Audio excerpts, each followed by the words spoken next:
Assalamualaikum warahmatullahi wabarakatuh. Bismillahirrahmanirrahim. Alhamdulillah wassalatu wassalamu ala Rasulillah wa ala alihi wa sahbihi wa mawala wa la hawla wa la quwwata illa billah, amma ba'du.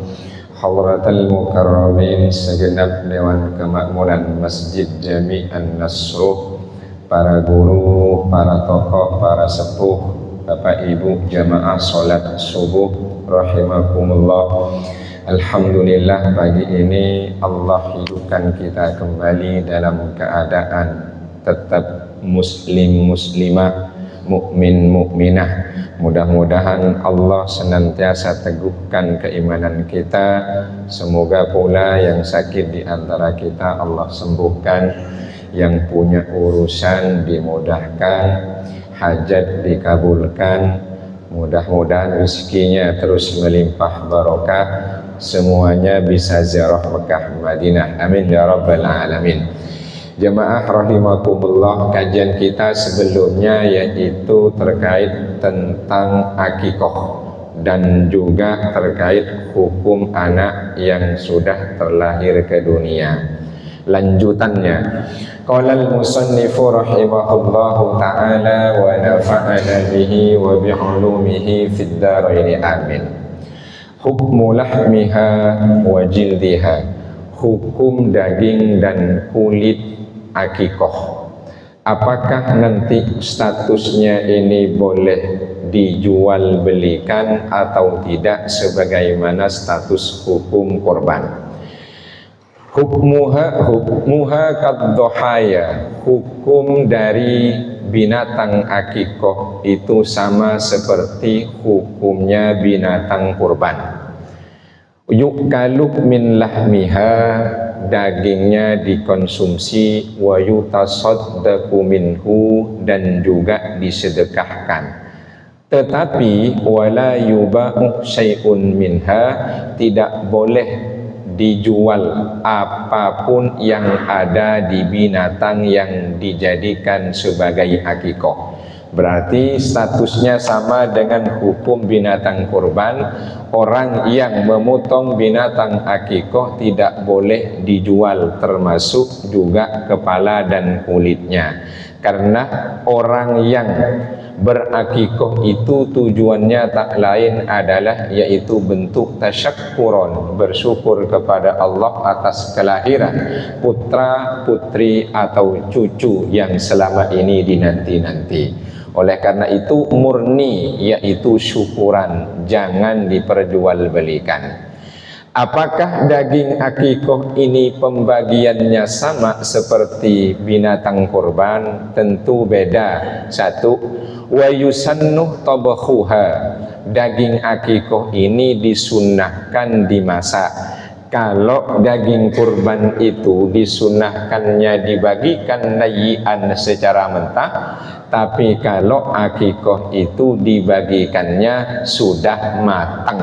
Nah ini, jangan kebalik, nanti akikohnya mentah kemudian kurbannya matang. Nah ini, jangan kebalik. Artinya sunnahnya yaitu tetap dalam kondisi sudah dimasak. Wa ya'kulu minha ahlul baiti wa ghairuhum fi buyutihim.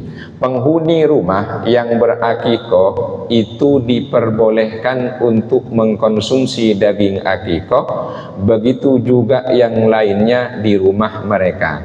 Berarti di sini dikonsumsinya di rumah yang berakikoh oleh penghuni rumah maupun yang lainnya. Apakah ini mengandung boleh ngundang orang atau sebetulnya nanti daging akikoh itu dibagikan? Wa kuriha indal malikiyati amaluha walimatan yad'un nasah ilaiha. Menurut ulama madhab Maliki, makruh kalau berakikoh itu mengadakan acara walimah untuk ngundang orang. Sementara yang terjadi di sekitar kita di ibu kota, kalau berakikoh itu sering ngundang orang. Apalagi nanti khitanan plus akikohan, ngundang orang. Ini versi ulama madhab Maliki. Artinya menurut ulama madhab Maliki, makruh hukumnya kalau mengadakan walimah ketika berakikoh. Jadi dikonsumsi saja, dibagi. Oleh karena itu, yang dianjurkan sebetulnya bagaimana? Apakah ngundang, apakah dibagi? Sejatinya dibagi. Tapi nanti diantaranya adalah ulama madhab Syafi'i, yaitu di sini Syafi'iyah, boleh yaitu ngundang, tapi jangan kemudian ngundangnya salah sasaran. Khawatir masuk sabda Nabi, inna syarrat ta'ami ta'amul walimati tud'alahal aghniya wa tutrakul fuqara. Bahwa makanan paling buruk adalah makanan yang disediakan dikonsumsi untuk walimah, tapi yang diundang orang yang mampu, yang tak mampu ditinggalkan. Nah ini. Oleh karena itu hati-hati ketika mengadakan akikoh, jangan sampai yang diundang itu adalah yang mampu bahkan mengadakan walimah, tapi yang tak mampu itu tidak diundang. Sedangkan orang berakikoh adalah bentuk syukuran tasyakuran untuk berbagi makan khususnya kepada orang yang serba kekurangan. Berikutnya adalah wa ajazal imamu Ahmad fi riwayatin anhu bai'ul jildi war ra'si wat tasadduqu bihi. Kalau tadi tidak boleh menjual belikan apa saja yang ada di binatang yang diakikohkan, salah satu riwayat dari Imam Ahmad bin Hanbal mengatakan boleh menjual kulitnya, kepalanya, dan juga mensedekahkannya. Berarti menurut Imam Ahmad bin Hanbal, yakni Imam Hambali, akikoh itu boleh kulitnya dijual, boleh kepalanya dijual. Tapi alhamdulillah kalau berakikoh kepalanya tak dijual, kulitnya kemana kulitnya ini kira-kira? Apalagi yang nggak motong sendiri tapi mesen langsung jadi, kira-kira kulitnya kemana? Kemudian kepalanya insya Allah ada, kalau kepala kulitnya kemana?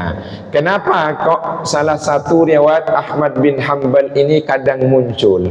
Karena memang madhab Hambali ini, Imam Ahmad bin Hanbalnya tidak langsung nulis kitab fikih, tapi beliau fokus kepada hadis.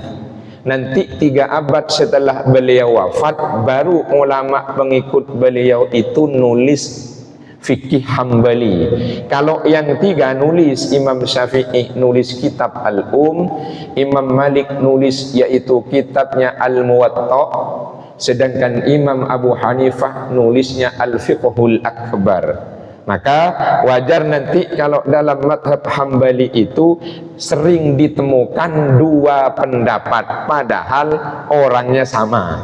Nah ini yang perlu diperhatikan, bahwa salah satu riwayat dari Ahmad bin Hanbal boleh jual kulit dan kepala binatang yang diakikohkan.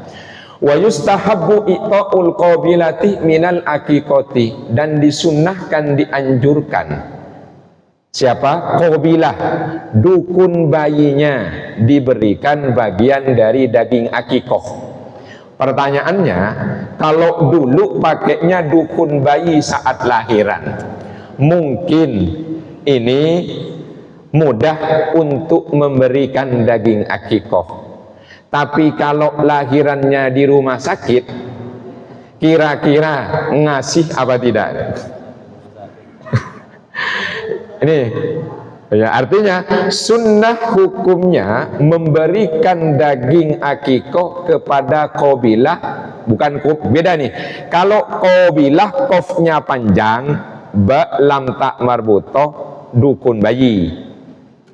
Kalau qabilah qofnya pendek, bi-nya panjang, yaitu kabilah. Hati-hati nih, berbahasa Arab nih. Kenapa? Karena ada dasarnya. Nah, mana tadi? Yaitu ada dasarnya dari mana? Yaitu tentunya yang disampaikan oleh ulama berdasarkan apa yang bersumber dari hadis Rasulullah Sallallahu Alaihi Wasallam. Apa kira-kira yang dibagikan kepada qabilah? Yang dibagikan yaitu adalah kaki sebelah kanan. Nah ini hampir nggak pernah ngasih nih. Jadi kakinya, apa tujuannya? Harapannya supaya anak yang terlahir dalam keadaan sehat dan kuat. Jadi dukun bayinya itu dikasihnya satu kaki dari binatang akikohnya. Ini kira-kira dukun bayinya sudah dikasih belum? Kalau kita bidan lah, dianterin ke bidan. Itu kalau yang profesinya sebagai bidan, khusus bidan lahiran, maka kalau yang lahiran itu ngaji tentang fikih akikoh, insya Allah makmur bidannya. Insya Allah bidannya makmur. Nah, yang begini ini seringkali hilang dari peredaran. Kenapa? Karena tidak dipraktikkan. Padahal ini dianjurkan, disunnahkan. Ini yang sering hilang nih. Selanjutnya, bunyinya adalah ketika Sayyidah Fatimah itu berakikoh untuk Sayyidina Hasan dan Husain, apa? Yaitu ayyab'athu ilal qabili birijlin, bahwa beliau itu minta kepada beberapa orang untuk mengirimkan kaki binatang akikohnya kepada yang menangani kelahiran Sayyidina Hasan dan Husain. Itu dasarnya. Kemudian ahkamul maulud, hukum yang terkait tentang anaknya. Kalau tadi binatang akikohnya, sekarang anaknya. Itu perlu dibedakan nih. Jadi ketika bahas akikoh, ada binatangnya, ada anak yang dilahirkan. Hukumnya yustahabbu lil walidi ayyu'adzina fi udhunil mauludi al-yumna. Sunnah hukumnya bagi sang bapak mengumandangkan azan di telinga anaknya yang baru dilahirkan sebelah kanan. Ini pertanyaannya, kalau lahirnya di rumah sakit, kira-kira bapaknya yang mengazankan atau orang lain? Yang mengumandangkan azan itu bapaknya apa orang lain? Bapaknya, berarti bapaknya bapak siaga, karena sudah siaga nungguin ibunya sebelum lahiran. Kenapa ini dikumandangkan azan? Ya. Kemudian wa tuqamus shalah fil yusra hina yulad. Kemudian iqamahnya itu adalah di telinga sebelah kiri. Kenapa bapak dan kenapa dikumandangkan adzan? Pertama, karena bapak itu yang punya kewajiban pertama kali untuk memberikan pendidikan, terutama yaitu lantunan adzan yang isinya adalah yaitu 2 syahadat, isinya adalah kalimat tauhid. Kenapa dikumandangkan adzan kalau baru lahiran? Karena anak yang terlahir itu dalam keadaan fitrah suci, karena waktu hamil di rahim ibu 4 bulan itu juga sudah mengadakan perjanjian dengan Allah, maka jangan sampai ketika terlahir di dunia perjanjian tentang kalimat tauhid itu hilang. sehingga nanti na'udzubillah tidak menjadi orang beriman. Misalnya Allah berfirman وَإِذْ أَخَذَ رَبُّكَ مِنْ بَنِي آدَمَ مِنْ ظُهُورِهِمْ ذُرِّيَّتَهُمْ وَأَشْهَدَهُمْ عَلَى أَنْفُسِهِمْ أَلَسْتُ بِرَبِّكُمْ قَالُوا بَلَى شَهِدْنَا أَنْ تَقُولُوا يَوْمَ الْقِيَامَةِ إِنَّا كُنَّا عَنْ هَذَا غَافِلِينَ. Surat apa itu? Al-Quran. Mas lupa. Surat Al-Quran. Dan kata Allah, ingatlah ketika Allah mengambil perjanjian setia kepada anak cucu Adam ketika ada di rahim ibunya usia 4 bulan, malaikat datang meniupkan ruh. Alastu birabbikum, hei para janin, bukankah aku Tuhan kalian? Qalu, janin jawab, bala, iya ya Allah, syahidna, kami bersaksi. Cuma kalau dewasa nanti antakulu yaumal qiyamati, nanti di hari kiamat kalian bilang inna kunna an hadza ghafilin, ya Allah mohon maaf sungguh kami lupa tentang perjanjian itu. Makanya sebelum nyampe ke akhirat, lahir ke dunia dikumandangkan adzan, yaitu isinya adalah kalimat tauhid. Yang mengumandangkan siapa? Yaitu adalah bapaknya. Karena yang punya kewajiban untuk memberikan pendidikan pertama adalah bapaknya. Adzannya kanan, iqomahnya kiri. Sebagaimana juga yaitu adalah ketika kita ini dikembalikan ke tanah untuk menuju kepada Allah, yaitu juga dikumandangkan adzan dan iqomah. Loh, adakah dasarnya kalau yang dikumandangkan adzan itu ini man waladah lahu man wulidah lahu mauludun, apa? Yaitu fa'adzana fi udhunihil yumna wa aqamah fil yusra. Seseorang yang dikaruniai seorang anak, maka dia kumandangkan adzan di telinga anaknya sebelah kanan, iqamahnya sebelah kiri. Lam tadurrahu ummus sibyan, maka anaknya takkan pernah diganggu oleh jin yang suka ganggu anak-anak. Namanya ummus sibyan, ibunya anak kecil. Jadi at-tabi'ah minal jinni, anak yang terlahir itu ada yang ngikuti dari kalangan jin. Disebut adalah ummus sibyan, ibunya anak-anak kecil. Makanya anak kecil sering kali rewel, kadang nangis, bapak ibunya nggak lihat apa-apa karena anaknya lihat. Jadi kalau dikumandangkan adzan, sang anak tadi diberikan perlindungan dari gangguan ummus sibyan, yaitu jin perempuan yang ngikutin anak kecil. Nah, dulu kita di kampung itu kalau menjelang kumandang adzan maghrib, anak-anak suruh masuk. Kenapa? Karena pada waktu itu ummus sibyan ini berkeliaran. Ada di hadisnya itu, berkeliaran. Tapi kalau di ibu kota, ummus sibyannya juga nggak ada. Kenapa? Faktanya anak-anak ternyata oleh orang tuanya tidak diminta untuk masuk ke rumah. Ini nggak tahu ini karena orang tuanya belum tahu tentang ini, apa karena di ibu kota itu sudah banyak orang yang kayak ummus sibyan. Ini takutnya sudah banyak yang seperti ummus sibyan, suka ganggu anak kecil, tapi insya Allah tidak. Kemudian berikutnya adalah, nah ini wa yusannuh ayyaqulah fi udhunil maulid al-yumna, dan juga disunnahkan membaca doa ini nih. Ini doanya dari ibunya Siti Maryam ketika Siti Maryam terlahir ke dunia. inni u'idzuha bika wa dzurriyyataha minasyaitonir rajim.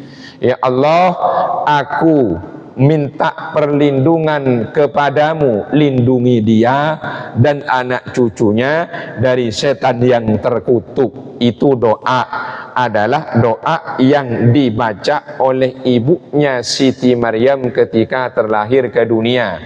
Loh, kok wa dzurriyyataha, kok u'idzuha, kok perempuan? Bagaimana kalau laki-laki?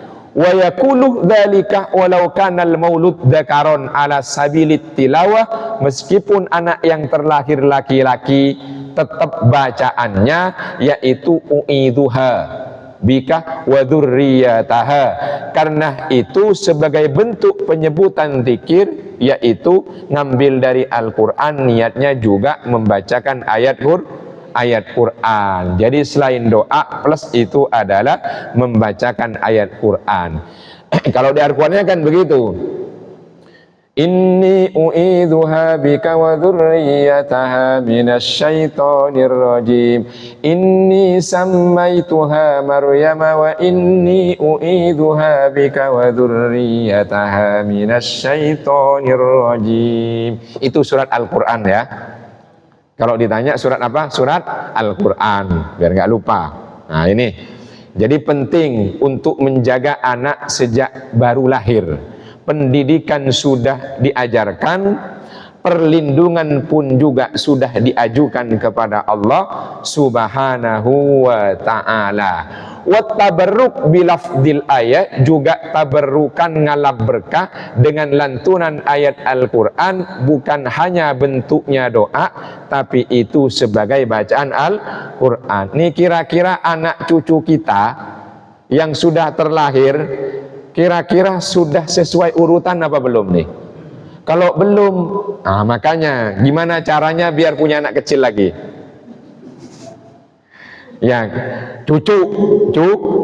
Kalau ibu-ibu agak susah. Kalau bapak-bapak masih bisa Pak Haji ya? Masih bisa nih. Oh, ternyata tawaduk semua kalau ada ibu-ibu nih. Kemudian juga adalah yaitu bacanya bisa suratul Ikhlas, yaitu kulhu sampai ke belakang, tapi jangan cuma baca kulhu. Bacalah surat Al-Ikhlas secara lengkap, yaitu dibacakan ke telinga anak yang baru terlahir. Artinya yang dilantunkan itu selain adzan isi tauhid, doa perlindungan buat anak, yaitu dari gangguan Sibyan, plus sudah ada bacaan Al-Quran, yaitu surat Al-Ikhlas yang isinya tauhid. Karena apa kata Nabi? Kullu mauludin yuladu alal fitrah, setiap anak yang terlahir itu suci sebagaimana perjanjian dulu waktu di rahim ibu. Fa'abawahu yuhawwidanihi, nanti bapak ibunya yang punya pengaruh, apakah dia jadi Yahudi au yunassironihi, bapak ibu juga yang berpengaruh, apakah nanti jadi Nasrani, au yumajjisanihi, bapak ibu juga yang berpengaruh, apakah nanti anak itu jadi penganut Zoroaster, Majusi, ya. Nah ini tergantung orang tua, maka diberikan perlindungan, jangan sampai nanti di kiamat bilang inna kunna an hadza ghafilin. Sudah selesai. Wa yusannu ayyuhannakal maulud bitamratin, anak yang baru lahir itu disunnahkan diberikan mamahan kurma, dimamah, ya betul namanya dimamah, dikunyah.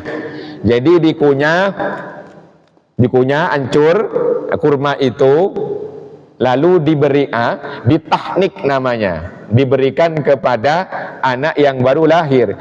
Bi antum dogoh, misalnya kurmanya itu dikunyah sampai lembut. Nah ini, kemudian wayudallaka bihadza khilaf famihi, kemudian kunyahan kurmanya itu dimasukkan ke mulutnya, digosok-gosokkan. goyofkan. Digosok-goyofkan. Kemudian wa yuftah fammuhu, mulutnya dibuka hatta yanzilah ila jawfihi minha syai'un, sehingga nanti bisa ada yang masuk ke perutnya meskipun tidak semuanya. Nah, ini yang dilakukan oleh Rasulullah sallallahu alaihi wasallam. Kalau enggak punya kurma bagaimana? Fa illam yakun lahu tamarun, kalau tak punya kurma, fayuhannikahu bihilwin, yaitu menggunakan manisan. Menggunakan, tapi jangan permen ya. Manisan yang pokoknya manis. Jangan menggunakan permen, nanti keselak. Nah, keselak ya. Oh ya, madu. Nah, yang manis bisa madu. Nah, itu monggo. Karena bentuknya manis. Harapannya apa? Supaya anaknya sehat dan manis akhlaknya. Akhlaknya. Ini namanya tahnik.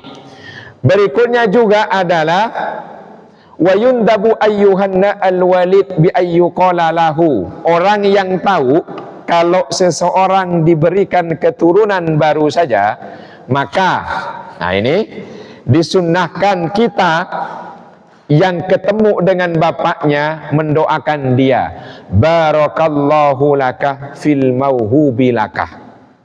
Ya, barakallahu laka fil mauhubi laka. Jelas? Artinya barakallahu laka, semoga Allah limpahkan berkah padamu fil mauhubi laka, yaitu atas pemberian yang Allah berikan kepadamu, yaitu seorang anak. Itu doanya, mudah-mudahan anaknya berkah, orang tuanya kecipratan berkah. Kemudian apa tadi ini?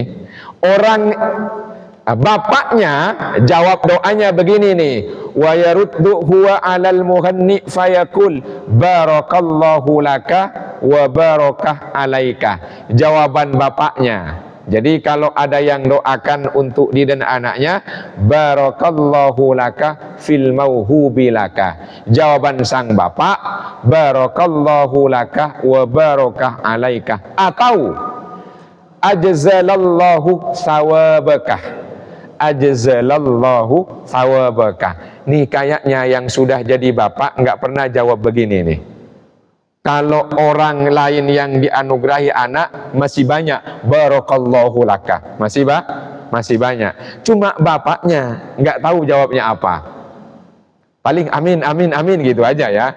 Amin amin amin amin. Padahal anjurannya, sunnahnya antara orang yang mendoakan dengan yang didoakan, yaitu sama-sama saling balas doa. Nah, ini. Berikutnya, wa yustahabbu halqu ra'sil maulud fil yaumis sabi. Sunnahnya adalah nyukur rambut anak yang dilahirkan pada hari ke-7. Dicukur. Wa ayyusamma fihi, baru kasih nama. Sekarang belum lahir sudah ada nama. Bener nih.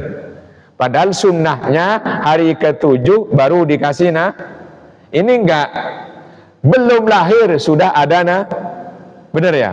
Sudah ada nama. Ini nih. Ternyata sudah lebih dulu kasih. Padahal namanya diberikan pada hari ke-7. Nah itu. Ba'da dzabhil aqiqati, setelah pemotongan aqiqah. Nah, kalau kita kan enggak, nama sebelum lahir sudah ada, sebelum aqiqah nama sudah diketik. Makanya masuk di besek. Nah, ini kebalik kalau kita nih. Kemudian berikutnya, apalagi kira-kira nih yang dilakukan? Wa yutasaddaq biwazni sya'arihi dhahaban aw fiddatan, disunnahkan sedekah seberat rambut yang dicukur. Makanya akikohnya pas baru lahir, mumpung tidak lebat. Kalau nanti sudah agak besar, itu rambutnya sudah banyak. Sedekahnya yaitu ditimbang menggunakan emas, lumayanlah Kalau tipis-tipis mungkin nggak nyampe 2 gram. Tapi kalau sudah umur 7 tahun, sudah agak tebel, apalagi anak perempuan, tuh kira-kira berapa gram emas tuh. Kalau tak sanggup, yaitu menggunakan fiddah, perak. Perak. Kalau tak sanggup, jangan ditimbang sama plat dan besi tua. Kenapa? Dikit harganya. Besi tua sekilo aja nggak nyampe 10.000. Jadi pakainya emas atau perak. Nah ini dalilnya ada. Sayyidah Fatimah, ini kata Rasulullah, zani sya'arul Husain, timbanglah rambutnya Husain wahai anakku Fatimah, wa tasaddaqi biwaznihi fiddatan, dan sedekahlah engkau berdasarkan berat timbangan menggunakan perak. Perak. Bagaimana tentang khitan nih? Disunat ya. Wa yukrahul khitanu yaumal wiladati wa yaumas sabi'i. Makruh hukumnya baru lahir sudah disunat. Makruh juga hari ke-7 sudah disunat. Kecuali darurat, anaknya nggak ada jalur pipisnya. Nih, jalur pipisnya nggak ada ketutup. Monggo itu dikhitan. Kalau normal maka makruh baru lahir langsung dikhitan atau pada hari ke-7. Kenapa? Li'annahu min fi'lil yahud, karena itu kebiasaan orang Yahudi. Tapi kita enggak ya. Kita ini dikhitannya sudah agak gede. Ya, sudah agak gede. Ada yang kelas 3 SD, MI, ada yang baru kelas 6. Ada yang baru SMP. Nah, ini kita khitannya aman kalau urusan khitan karena belakangan. Wal khitanu sunnatun muakkadatun indal malikiyati wal hanafiyati lidzukur. Menurut ulama madhab Maliki dan madhab Hambali, khitan itu hukumnya sunnah muakkadah, yaitu buat laki-laki. Jadi buat laki-laki. Kemudian wal khifat fin nisa mukramah, kalau yang terlahir itu adalah anak perempuan ya, yaitu tidak dikhitan, maka itu adalah bentuk kemuliaan. Bahkan la tajuzu fi qat'il jildati, kalau anak perempuan jangan ada yang dipotong. Kenapa? Takutnya kalau dewasa li ajli tamamil ladzati fil jima'i, kalau sudah nikah mengurangi kenikmatan hubungan suami istri. Makanya ini kalau di madhab Hanafi tidak dikhitan. Ya. Jadi katanya itu bisa mengurangi. Tapi kalau Asy-Syafi'iyah menyatakan al-khitanu fardun 'ala dzukur wal inath. Ini madhab Hanafi nih, Syafi'i.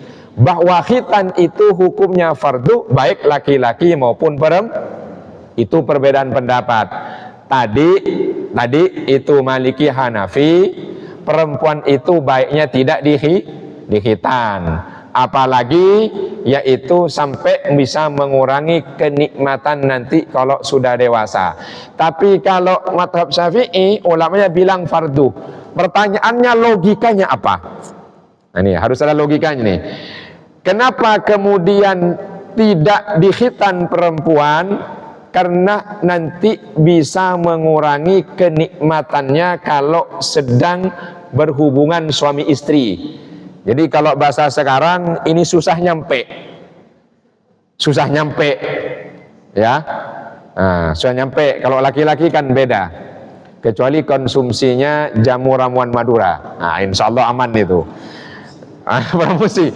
Nah, bagaimana kalau perempuan kata madhab Syafi'i ini supaya dia bisa ngontrol syahwatnya? Jadi supaya perempuan bisa ngontrol syahwatnya, karena informasinya syahwat perempuan dan laki-laki lebih besar perempuan. Rasa malunya pun juga lebih besar perempuan daripada laki-laki. Maka yang sering malu-maluin itu adalah laki-laki. Iya, karena rasa malunya kecil. Jadi rasa malu yang Allah berikan pada perempuan lebih besar daripada laki-laki. Makanya perempuan itu sering malu-malu dan tersipu malu. Kalau laki-laki belak-belakan, soalnya rasa malunya satu. Tapi urusan syahwat informasinya lebih banyak perempuan. Makanya perempuan itu karena rasa malunya besar bisa nahan. Nah ini logikanya, makanya di khitan juga supaya bisa ngontrol syahwatnya. Jelas? Itu logikanya itu. Berikutnya adalah mana nih? Wa yusannu ayyusinal walidu ismal maulud, disunnahkan bapak ngasih nama yang bagus. Disunahkan bapak ngasih nama yang bagus. Ada hadisnya ada. Innakum tud'auna yaumal qiyamati bi asma'ikum, wahai anak cucu Adam, wahai manusia, kata Nabi, nanti kalian di hari kiamat akan dipanggil menggunakan nama masing-masing, wa asma'i abaikum, dan juga diiringi dengan nama bapak kalian. Misalnya Ahmad bin Muhammad, Ahmad bin Muhammad, makanya namanya harus bagus. Nah ini kira-kira apakah nama itu harus berbahasa Arab? Tidak harus. Takutnya ngasih namanya bahasa Arab. Siapa namanya Pak anaknya? Bahasa Arab Pak Ustadz. Namanya siapa? Namanya yaitu adalah Fir'aun. Itu ada di ayat Al-Quran Pak Ustadz. Waktu anaknya lahiran, syukurnya buka Al-Quran. Ini namanya bagus kayaknya nih. Kenapa? Bagus. Nah, karena tahu Fir'aun raja. Dikasih nama Fir'aun, bahaya nih. Bahaya. Atau pas lagi baca tafsir, Azazil. Oh, keren juga Azazil nih. Dipanggilnya Azza atau Ozil panggilannya. Ternyata itu nama asli dari iblis. Namanya keren, Azazil. Artinya tidak harus bahasa Arab, karena nama anak adalah doa. Nama anak adalah doa. Jelas? Nih kira-kira ini kan kira-kira nama kita bahasa Arab semua apa tidak nih? Kalau Abdul Jalil jelas bahasa Arab. Abdul Jalil Karim jelas bahasa Arab. Jaya bukan. Bahasa Arab? Bukan. Oh, bukan kan? Bukan. Berarti kalau harus bahasa Arab ini nggak Islami ini. Artinya nama itu nama yang baik, ngandung doa, baru Islami. Bukan berbahasa Arab baru Islami. Karena bahasa Arab itu tidak suci. Bahasa Arab jadi suci kalau jadi ayat-ayat Al-Quran. Jelas? Nih, saya nulis kata Fir'aun, gede kata Fir'aun, taruh di bawah kertas, boleh nggak diinjek? Saya nulis kalimat Fir'aun, Syaiton, saya tulis di kertas, saya ludahin, cuy, boleh nggak? Boleh. Tapi kalau kata Fir'aun ini nimpel di ayat, ya, wa ma amru fir'auna birasyid, itu kalau diinjek-injek murtad nih. Karena dia sudah nimpel jadi bagian ayat jelas.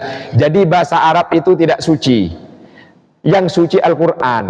Bahasa Arab itu jadi mulia kalau dia menjadi bahasa dari ayat Al-Quran. Jelas maksudnya? Jadi kata syaiton itu diinjek boleh kalau sendirian. Ya, tapi kalau itqala syaitonu lil insani kfur. Lihat, ini ada kata setan nih di kertas, diinjek. Nah, itu bahaya. Itu ayat Jadi nama yang Islami sebetulnya menggunakan bahasa apa saja, sing penting inti dari maksudnya adalah doanya. Kalau Abdul Jalil bagus maknanya. Abdul Jalil, nggak tahu kalau Jaya apa ya? Jaya di udara. Berarti sukses, Jaya. Berarti bahasa Arabnya najih. Kalau enggak najah, ya. Sukses. Nah, kalau Agus itu apa kira-kira? Ya, kalau dermawan bagus lah. Dermawan, orang yang suka berderma. Ya, nggak tahu kalau Wisnu apa artinya kira-kira? Apa Pak Haji? Jaga mulutmu sebelum bicara. Itu artinya gitu. Prasto itu sebelum bicara Gus Dur itu kan memelihara gitu. Nah, wah itu berarti namanya adalah beliau orang yang kalem, jarang ngomong. Nah, tapi nggak tahu sesuai doa apa enggak namanya itu. Sesuai Pak Haji ya? Oh sangat sesuai, sangat sesuai. Kenapa? Karena doa nih. Ini ada hadisnya. Ini ada hadisnya. Nah, kalau Zulfa bagus itu Zulfa itu. Ada di Al-Quran Zulfa itu. Ada. Zulfa itu bisa menjadi hiasan keindahan itu bagus. Nah, baru nih. Kenapa nih? Kalau namanya jelek, wa yusannu an tughayyarul asmaul qabihah, sunnah nama-nama yang jelek diganti, dirubah namanya jelek. Nah, ini Nabi begini nih, apa? Nabi annahu ghayyara isma Asiyah. Dulu ada perempuan namanya Asiyah, diganti. Ini apa namamu? Asiyah. Asiyah tahu artinya? Perempuan yang suka maksiat. Oh, namanya keren, Asiyah. Kalau laki-laki namanya Asin. Maksiat perilakunya maksiat, orangnya Asiyah dan Asin.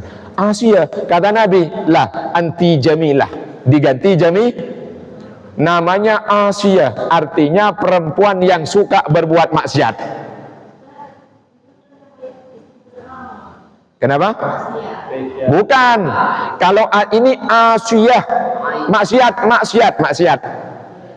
Ain alif sod ya ta. Asiyah. Bukan Asiyah. Asiyah. Perempuan ya. Ain alif sod ya ta. Marbutoh. Itu artinya perempuan yang suka berbuat maksiat. Kata Nabi, anti jamilah, diganti namanya Jamilah.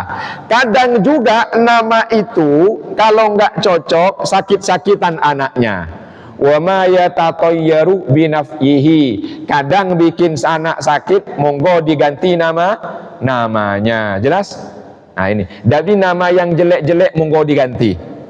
Tapi bagus semua ya. Enggak, pertanyaan saya, kira-kira tahu nggak arti nama masing-masing? Nih sampean semua tahu arti nama masing-masing. Jangan-jangan kita banyak nggak tahu, terutama yang berbahasa Arab. Namanya, kira-kira apa artinya? Nah ini. Wa yajuzu tasmiyatu bi aktsara min ismin wahidin. Boleh nama itu pakainya dua rangkaian dua kata. Seperti Abdul Jalil. Nah, itu boleh. Tapi waliktisor alas min wahidin aula, nama satu kata lebih utama. Karena nama Nabi Muhammad satu, nama putranya Qasim, namanya Zainab, Fatimah, Ruqayyah, Khadijah, satu kata. Tapi anehnya sekarang kalau ke Timur Tengah itu nama minimal 3 kata. Minimal 3 kata. Padahal yang utama itu nama satu kata. Muhammad, Khadijah, Zainab, Ruqayyah. Jelas kan? Oke, Utsman, Umar. Paling ada binnya aja. Paling ada binnya. Nah ini. Mana tadi? Berikutnya juga adalah mana tadi? Nah ini.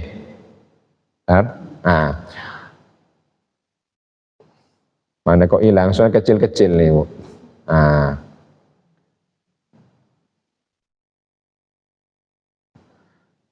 Wa tajuz astagfirullah. Wa yuhramu talqibus syakhsi bima yukrahu, haram.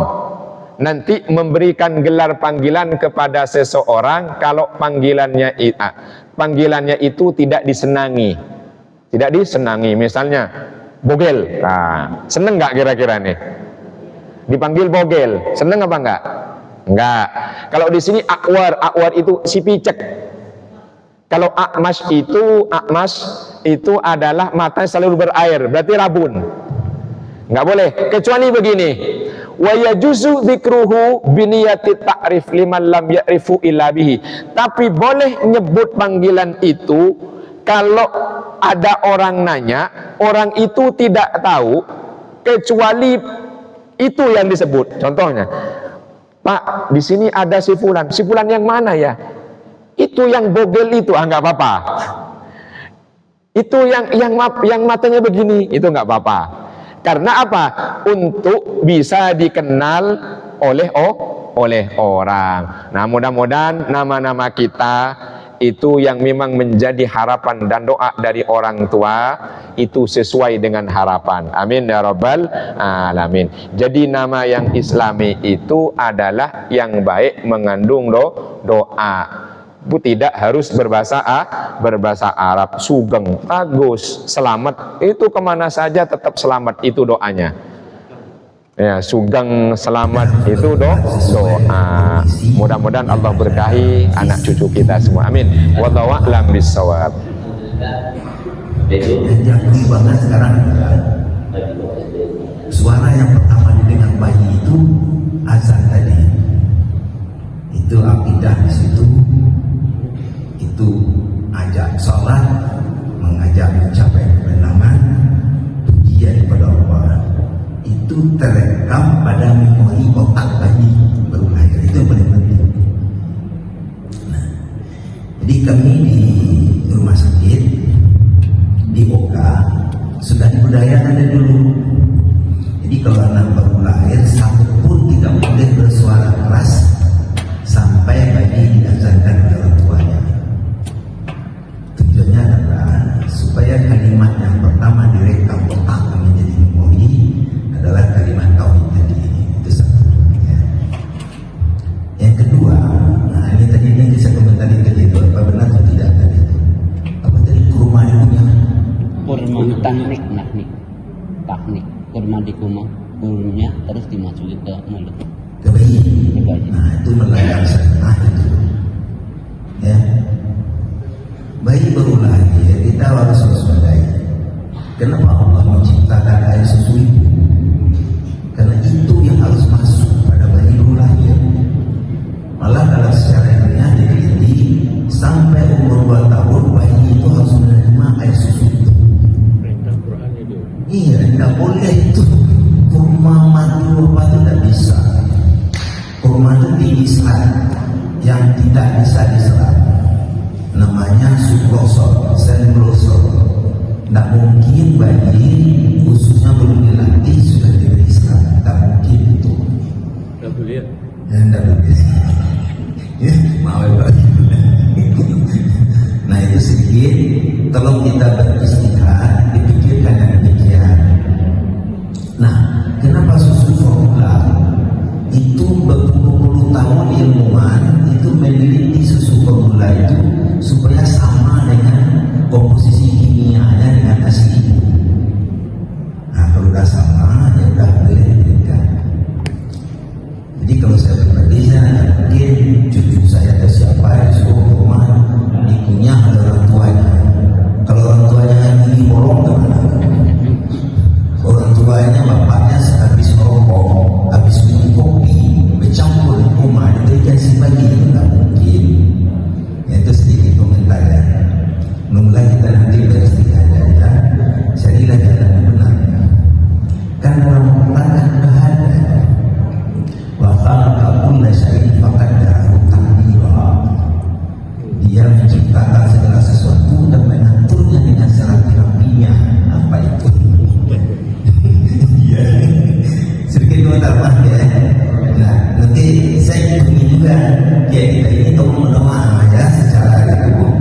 Karena zaman sekarang ya apa namanya pengajian itu melalui bukti ya dengan istihad bersifat dunia supaya agama kita ini jangan dicemooh orang mau. Saya mendengar banget itu ya, kepercayaan bangsa kita yang Islam dicemooh oleh orang-orang Muslim. Mereka dokter itu dicemooh saya. Itu budaya. Ya, contohnya ya itu masuk itu yakin sih diketawainnya orang terbangin mati gitu ya. Oh bilang penyakit gitu. Nah itu contoh. Padahal bangsa kita itu hanya mitos. Jadi mama ya. Ya, terima kasih Pak Adi.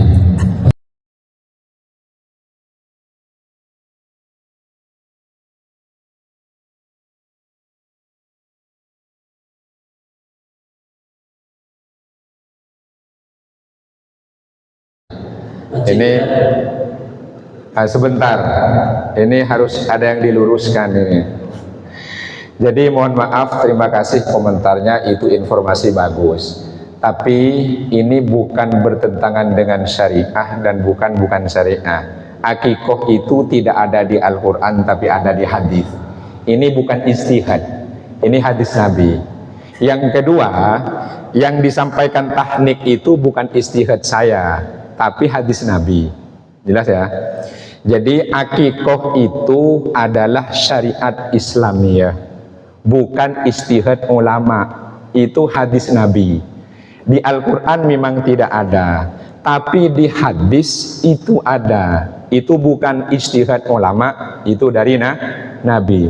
Sehingga nanti kalau bahas akikoh jangan dianggap itu ijtihad ulama, itu hadis Nabi. Bahkan di Bukhari Muslim. Yang kedua, tahnik ini bukan ijtihad ulama, tapi hadis Nabi, disabdakan Nabi, dilakukan Nabi, bukan ijtihad ulama. Ini saya nggak tahu nih, yang keliru hadisnya apa medisnya? Jelas ya? Jadi yang keliru ini nabinya apa medisnya?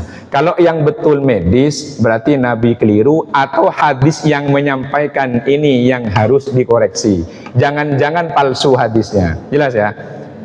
Jadi ingin diluruskan karena tadi terima kasih beliau menyampaikan itu bukan syariah. Ini harus diluruskan. Syariah dengan ijtihad beda. Syariah itu bersumber dari Al-Quran dan hadis dan tidak ada yang berbeda pendapat. Sholat itu syariah, sholat 5 waktu itu syariah, puasa itu syariah, tidak ada yang berbeda. Kalau berbeda itu ijtihad, namanya fikih.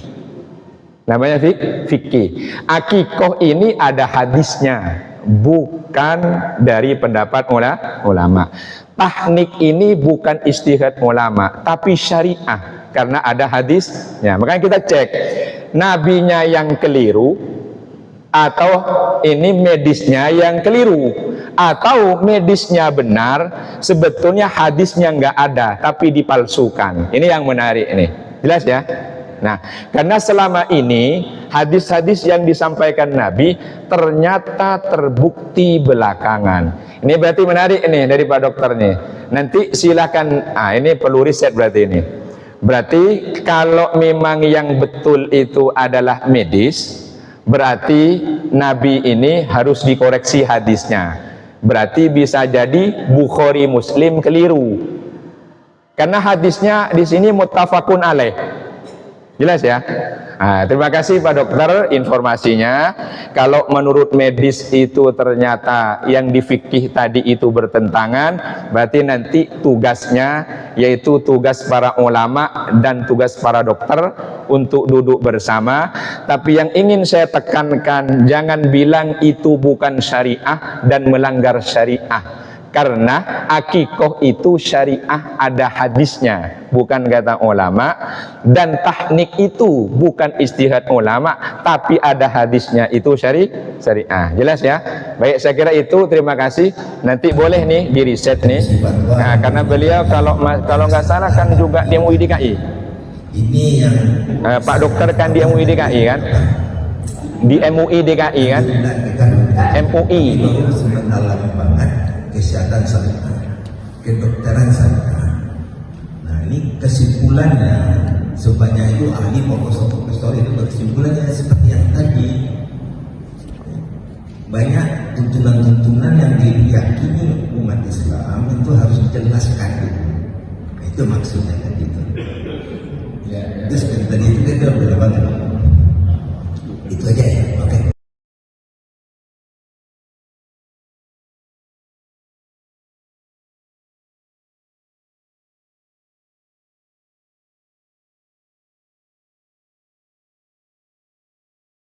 Ya baik, ya, makanya nanti sampaikan di MUI, itu perlu diriset ini Pak Dokter nih, karena ini hadisnya ada ya, ini hadisnya ada. Tapi yang saya pesan tadi satu, kalau syariah jangan dibilang itu bukan syariah, ini bahaya.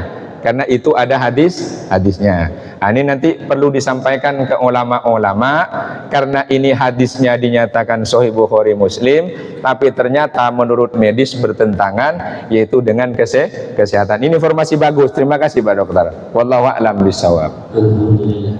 Langsung doa. Langsung ya. Baik, mudah-mudahan Allah Subhanahu wa taala jadikan kita, anak cucu kita dijadikan bagian dari ahlul ilmi, dijadikan bagian dari orang-orang yang ahli kebaikan, panjang umur, husnul khatimah. Al-Fatihah. A'udzu billahi minasyaitonir rajim. Bismillahirrahmanirrahim. Alhamdulillahi rabbil alamin, arrahmanir rahim, maliki yaumiddin.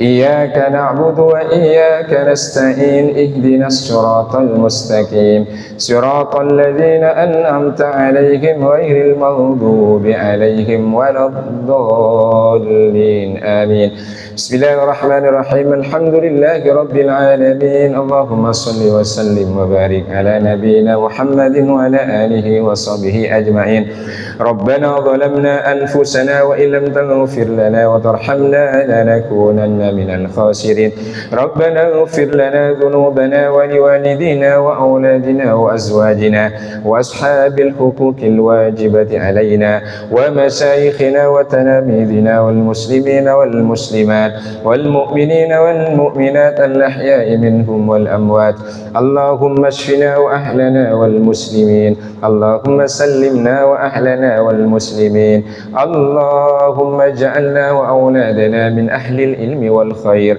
واجعلنا من أهل القرآن الكريم واجعل القرآن لنا يوم القيامة شفيعا اللهم يسر لنا أمورنا ولا تؤسر اللهم اجعلنا مقيمين الصلاة ومن ذرياتنا اللهم اجعلنا من أهل حسن الخاتمة ربنا آتنا في الدنيا حسنة وفي الآخرة حسنة وقنا عذاب النار وصلى الله على سيدنا محمد وعلى آله وصحبه وسلم سبحان ربك رب العزة عما يصفون وسلام على المرسلين والحمد لله رب العالمين. قبول Allah.